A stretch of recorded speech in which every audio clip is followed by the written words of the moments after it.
Hello, Mark. I'm Vera. My Chinese name is Yan Junyan. My student number is 46.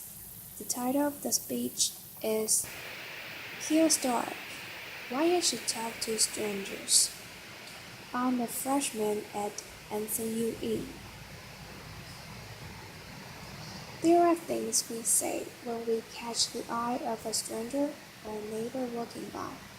You say, hello, how are you? It's a beautiful day. How do you feel? This sound kind of meaningless, right? And in some ways they are. They have no semantic meaning. It doesn't matter how you are or what the day is like. They have something else. They have social meaning. What we mean when we say those things is, I see you there. I'm obsessed with talking to strangers. I make eye contact, say hello, I offer help, I listen. I get all kinds of stories.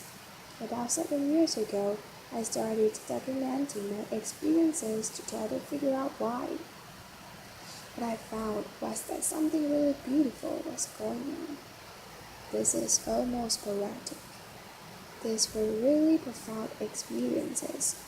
They were unexpected pleasures. They were genuine emotional connections. They were liberating moments. So one day, I was standing on a corner, waiting for the light to change, which I'm a New Yorker. So that means I was actually standing in the street on the student tram, as if that could get me across faster. And there's an old man standing next to me.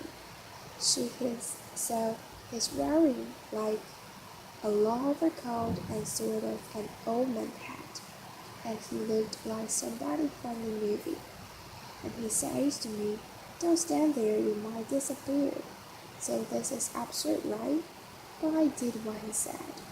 I stepped back onto the sidewalk, and he smiled and he said, good, you never know. I might have turned around and zip, you were gone. This was weird and also really wonderful. He was so warm and he was so happy that he saved me.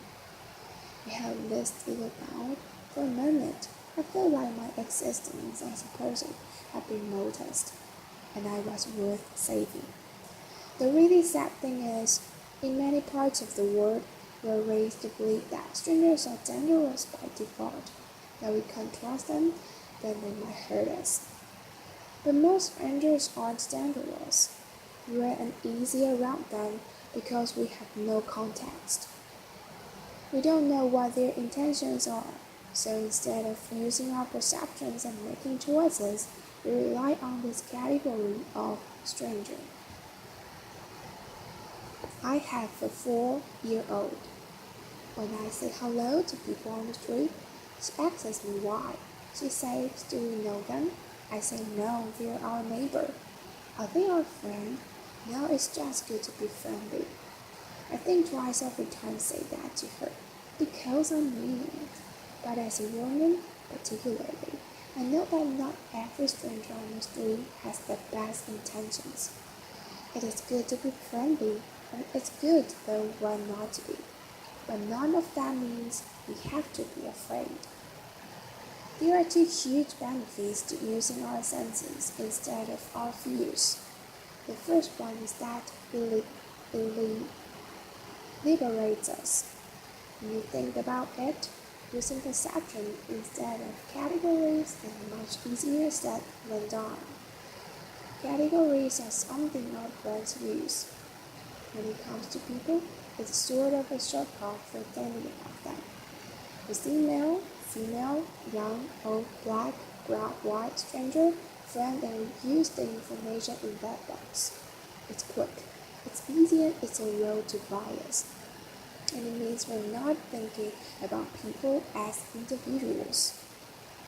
I know an American researcher who travels frequently in Central Asia and Africa alone. She's entering into towns and cities as a complete stranger. She has no bonds, no connections. She's a foreigner. Her survival strategy is this. Get one stranger to see you as a real individual person. If you can do that, it'll help other people see you that way too. The second benefit of using our senses has to do with intimacy. I know it sounds like a little counterintuitive, intimacy and strangers, but these quick interactions can lead to a feeling that sociologists call fleeting intimacy. So, it's a brief experience that has emotional resonance and meaning.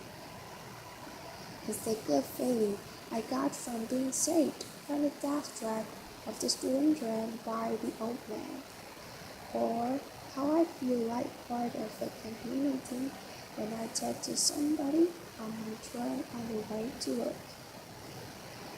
Sometimes it goes further.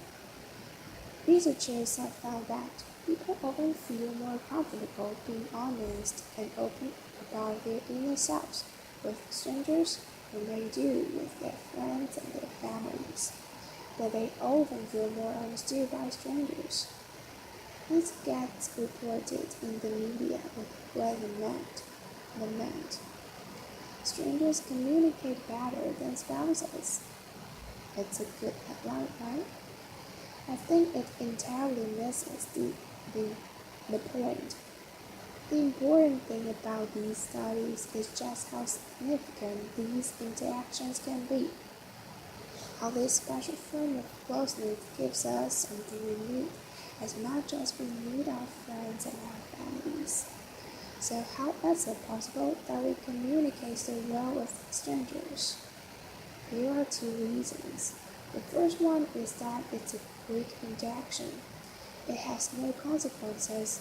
It's easy to be honest with someone you're never going to see again, right? That makes sense. The second reason is where it gets more interesting. We have a bias when it comes to people we're close to. We expect them to understand us. We assume they do, and we expect them to read our minds. So imagine you're at a party and you can't believe that your friend or your spouse isn't picking up on it that you want to leave early. And you're thinking, I gave you the look. With the stranger, we have to start from scratch. We tell the whole story. We explain who the people are, how we feel about them. We spell out all the inside jokes. And guess what? Sometimes they do understand us a little better. Okay, so now that we know that talking to strangers matters, how does it work? There are written rules we tend to follow. The rules are very different depending on what country you're in. In most parts of the US, the baseline expectation in public is that you maintain a balance between civility and privacy. This is known as civil inattention. So, imagine two people are walking towards each other on the street. They will glance at each other from a distance. That's the civility, the acknowledgement, and then as they get closer, they'll look away to give each other some space. In other cultures, people go to extraordinary lengths not to interact at all. People from Denmark tell me that many Danes are so averse to talking to strangers that they would rather miss their stop on the bus than say "excuse me" to someone that they need to get around. Instead, there's these elaborate shuffling of bags and using your body to say that you need to get past instead of using two words. In Egypt, I'm taught it's rude to ignore a stranger, and there's a remarkable culture of hospitality. Strangers might ask each other for a sip of water, or if you ask someone for directions, they're very likely to invite you home for coffee. You see these unwritten rules most clearly when they're broken, or when you are in a new place and you are trying to figure out what the right thing to do is. Sometimes breaking the rules a little bit is what the action is. In case it's not clear, I really want you to do this, okay? So here's how it's going to do. Find somebody who is making eye contact. That's a good signal. The first thing is a simple smile. If you're passing somebody on the street or in the hallway here, smile. See what happens. Another is triangulation. There's you, there's a stranger, there's some third thing that you both might see and comment on. Like a piece of public art or somebody preaching in the street or somebody wearing funny clothes. Give it a try. Make a comment about that third thing and see if it starts a conversation. Another is what I call noticing. This is usually giving a compliment. I'm a big fan of noticing people's choices. I'm actually not wearing fabulous choices right now, but shoes are fabulous in general. And they are pretty neutral as far as giving compliments goes. People always want to tell you things about their awesome shoes. You might have already experienced the dogs and babies principle. It can be awkward to talk to someone on the street. You don't know how they're going to respond, but you can always talk to their dog or their baby. The dog or the baby is a social conduit to the person, and you can tell by how they respond whether they are open to talking more. The last one I want to challenge you to is disclosure. This is a very vulnerable thing to do, and it can be very rewarding.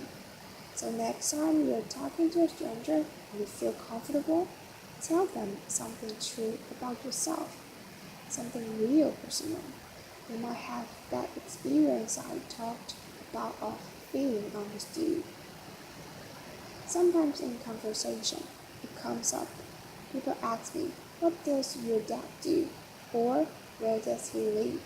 And sometimes I tell them the whole truth, which is that he died when I was a kid. Always in those moments, they share their own experiences of those. We tend to make disclosure with disclosure, even with strangers. So here it is.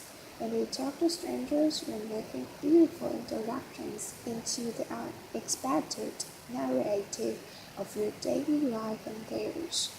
You're making unexpected connections. If you don't talk to strangers, you're missing out on all of it. We spend a lot of time teaching our children about strangers. What would happen if we spend more time teaching ourselves? We can reject all the ideas that make us so suspicious of each other. We can make a space for exchange. Thank you. Applause.